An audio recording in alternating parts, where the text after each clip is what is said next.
सहारा focus में स्वागत है आपका। खबरें विस्तार से। मध्य प्रदेश में ड्रग ट्रायल के तमाम सबूतों और गवाहों के बावजूद दोषी डॉक्टरों पर अब तक कोई कार्रवाई नहीं की गई है। सुप्रीम कोर्ट और मीडिया के दबाव के कारण चिकित्सा शिक्षा विभाग ने दोषी डॉक्टरों के खिलाफ विभागीय जांच तो शुरू कर दी, मगर दोषी डॉक्टरों को प्रमोशन मिलने का सिलसिला जारी है। मध्य प्रदेश विधानसभा से लेकर सुप्रीम कोर्ट तक गूंजने वाले ड्रग ट्रायल के मुद्दे पर प्रदेश सरकार का जो रवैया रहा है, उस पर अब उंगलियां उठने लगी हैं। प्रदेश सरकार ने ड्रग ट्रायल मामले में दोषी पाए गए doctors doctor Pushpa Verma, doctor Hemant Jain, doctor Anil Bharani, doctor Sunil Bhargav, doctor Apurva Puranik, doctor Ashok Vajpayee, doctor Ram Ghulam Rajdan, doctor V S. Pal, doctor Ujjwal Sardesai, doctor Abhay Paliwal और डॉक्टर पाली रस्तोगी के खिलाफ अब तक कोई ठोस कार्रवाई नहीं की है। चिकित्सा शिक्षा विभाग अब तक केवल आरोप पत्र जारी करने के बाद दोषी डॉक्टर्स के खिलाफ विभागीय जांच तक ही पहुंच पाया है। शिकायतकर्ता ने प्रदेश सरकार के इस रवैये पर नाराजगी जताई। जो मेडिसिन विभाग से हमारे पास आरोप पत्र के जवाब आ गए हैं, उसको देखते हुए सरकार ने एक इंक्वायरी बिठा दी है।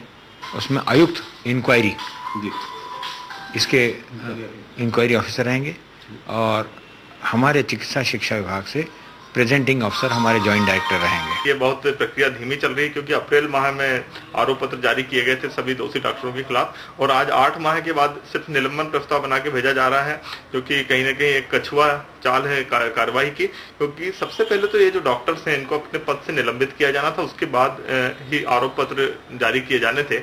और उसके बजाय डॉक्टर पुष्पा वर्मा, जो की डीन है एमजीएम मेडिकल कॉलेज की, उनको इस दौरान out of the turn promotion देकर डीन बना दिया गया। सरकारी नियम है कि जिस अधिकारी के खिलाफ विभागीय जांच चल रही हो, उसे या तो निलंबित कर दिया जाए या फिर उसका तबादला कर दिया जाता है। मगर ड्रग ट्रायल के मामले में अब तक केवल 2 आरोपी डॉक्टर्स का ही प्रशासकीय आधार पर सागर तबादला किया गया है। कांग्रेस ने इस मामले में प्रदेश सरकार को घेरने की तैयारी शुरू कर दी है।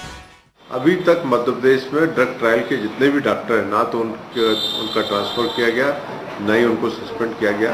सरकार ऐसा लगता है कि ड्रग ट्रायल के लोगों को बचाना चाहती है।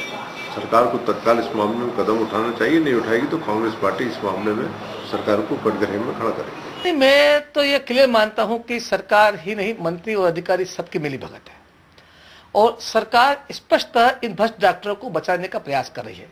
ये तो न्यायालय का और जनता का दबाव बना मीडिया का, तो ये कदम उठाएगा। और मुझे भी इस कदम में शंका है, ये सिर्फ अखबार की खबरें हैं। अगर उन्हें सस्पेंड करा तो कौन रोक रहा?